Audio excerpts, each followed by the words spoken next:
मेरा नाम गुलजार सिंह है। मैं पंजाब का रहने वाला हूँ। डिस्ट्रिक्ट पटियाला, तहसील नाभा, गांव मेरा चिंटा वाला है। मैं छोटी गवाही बताना चाहता हूँ कि परमेश्वर में आने से पहले मैं कैसा था, प्रभु ने क्या किया मेरे जीवन में। प्रभु में आने से पहले मेरा जीवन बहुत ही खराब था। गंदे गीत सुनता था, नशा करता था, मारपीट करने वाला, पत्नी को मारपीट करने वाला, परिवार को गाली देने वाला और रात भर फिल्में देख देख बाहर रहता था। और ऐसे जीवन प्रभु खराब था। लेकिन क्या हुआ, एक दिन मेरी पत्नी को परमेश्वर ने चुन लिया और मेरी मदर के पीछे भी उसने प्रार्थना करना शुरू किया। उसकी बीमारी ठीक हो गया, क्योंकि वो भी पहले बीमार रहती थी। इलाज के द्वारा, दवाई द्वारा ठीक नहीं हुआ और प्रभु की प्रार्थना करने के द्वारा वो ठीक हो गई। और उसके बाद परमेश्वर ने कुछ दिनों के बाद मुझे मेरी पत्नी के द्वारा परमेश्वर ने मुझे चुन लिया। चुनने के बाद परमेश्वर ने मैं बढ़ते चले गए और 1 महीना हो गया प्रभु में चलते हुए और मेरी पत्नी के बच्चा होने वाला था। और बच्चा जब होने वाला था तो होने के बाद 4 दिन जीवित रहा और उसके बाद मर गया।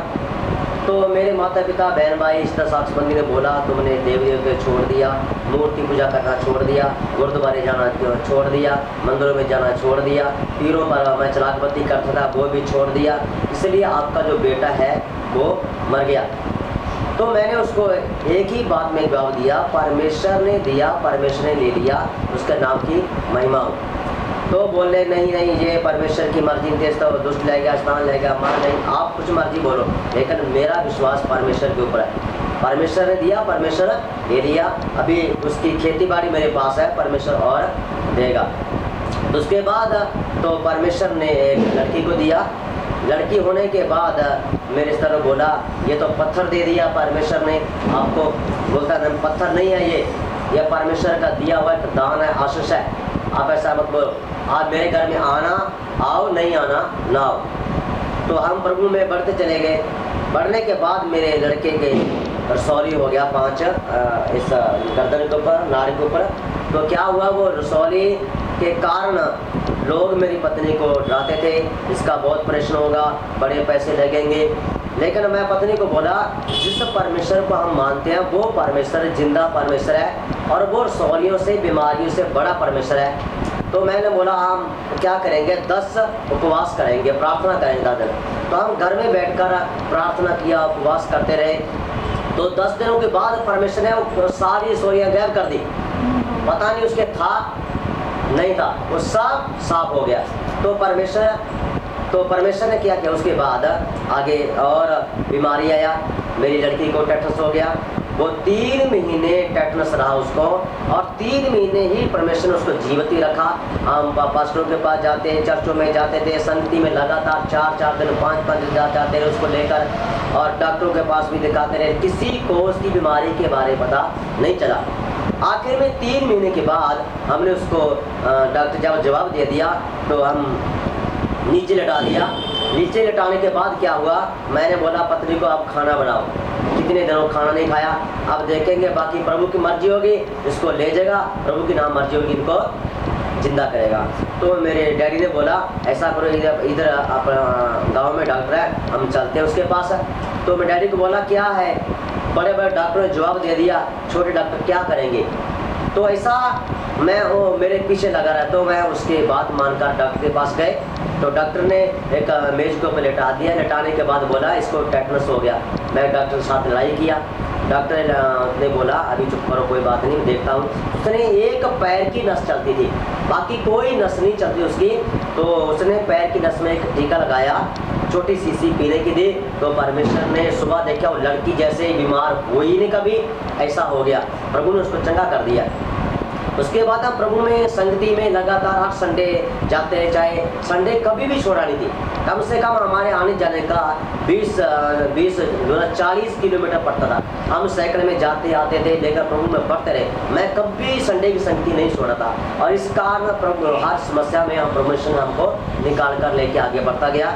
और उस समय के बाद परमेश्वर ने मेरे पत्नी के चंगाई दिया। मेरी पत्नी के बच्चेदानी के अंदर रसौली हो गया था, तो हम उसके लिए भी प्रार्थना करते लगातार। तो परमेश्वर ने उस बच्चेदानी से रसौली को खत्म कर दिया और वो प्रभु में बढ़ती चलेगी, परिवार बढ़ते चले गए। तो परमेश्वर ने मुझे दर्शन दिया कि आप इस अपने गाँव को छोड़कर बाहर कहीं सेवा करो। लेकिन मैं डरता था, अगर मैंने काम छोड़ दिया तो मेरा परिवार बच्चे कैसे मैं चलाऊँगा। तो मैंने क्या किया, किसी पास्टर ने बोला आप ट्रेनिंग सेंटर जाओ रायकोटा बेंगलोर में। तो वहाँ मैं सोचा, प्रार्थना किया, मैं दास को बोला प्रार्थना करूँगा, अगर प्रभु की इच्छा होगी मैं जरूर जाऊँ। प्रार्थना किया, परमेश्वर ने बोला तू जा। मैं दूसरे दिन जाना था, रात को प्रार्थना किया, जितना सामान था मैं फल फ्रूट की दुकान करता था, मैं सब फाइनल करके घर में सामान रख कर और सुबह प्रभु के ट्रेनिंग सेंटर में बाइबल कोर्स करने के लिए रायकोटा चला गया। तो उसके बाद वो कोर्स करने के आने के बाद हमने 40 दिन उपवास प्रार्थना किया पति पत्नी ने। तो 40 दिनों के उपवास में परमेश्वर ने बड़े काम किए, बहुत सारे मार्ग चंगा भी कर दिया। और हमने इससे कई शुरू किया पंजाब में, डिस्ट्रिक्ट पटियाला, नाभा में और सिंटावाला गाँव में। तो 3 साल हम उधर प्रभु की सेवा करते रहे। उसके बाद जो परमेश्वर ने दर्शन दिया था, तो दर्शन को परमेश्वर ने मुझे करनाल में लेकर आया, हरियाणा में। मैं वहाँ किसी को नहीं जानता था, लेकिन वहाँ पर हम प्रभु की राय का सेवकाई करना शुरू कर दिया। हम पैदल जाते थे, गांव गांव में पत्रिका बांटते थे और उसी के द्वारा परमेश्वर ने आज 5 साल हो गया मुझे।